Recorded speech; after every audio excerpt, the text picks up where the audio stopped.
All right, I'm gonna come, this is the first problem I had with the machine. I'm not blaming the machine, I'm blaming it on myself because I didn't pay attention to the blade. I'll show you the blade over here.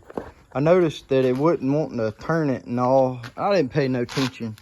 And it's got severe pine sap build up on it.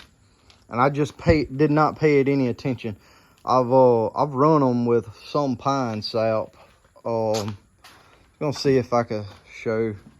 Right here is one, you know, like this, and it'll just pop it right off. Never had a problem.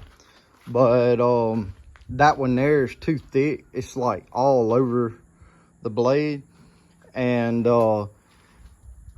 it messed with the machine. It put this in a bind, the forwarder, advancer, whatever you want to call it. And I think it bent this just a little, not much. I'm not saying it bent anything bad out of shape or anything like that, but I think it put enough torque on it that it barely bent this. And I was noticing I was sharpening this blade. I just took that one off, threw it over there. I said I'd clean it up and do it later. And I had another one here, and it started out fine, and then it got to where it wasn't sharpening. I tightened it up and it wasn't sharpening, wouldn't tighten up. And I could not tell that this was moving. And then finally I sat down, I tightened it up, and I watched one of these little nubs right here, and I could see that it was going up. All I did was take a 10 millimeter and tighten this just a little, 1/4 of a turn or something like that, to make this a little tight, a little snug. But I think what it was doing was it was vibrating doing it.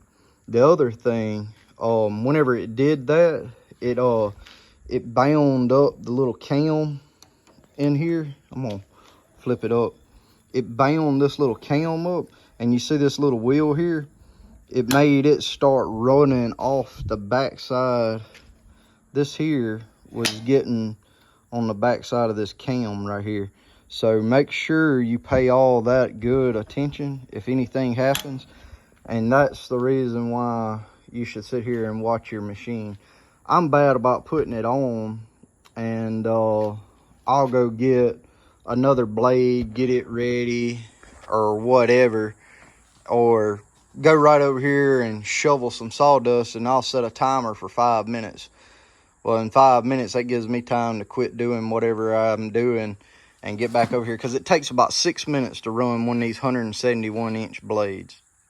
So if you do it, you can have a little pine sap on your blade, but make sure it's pretty clean.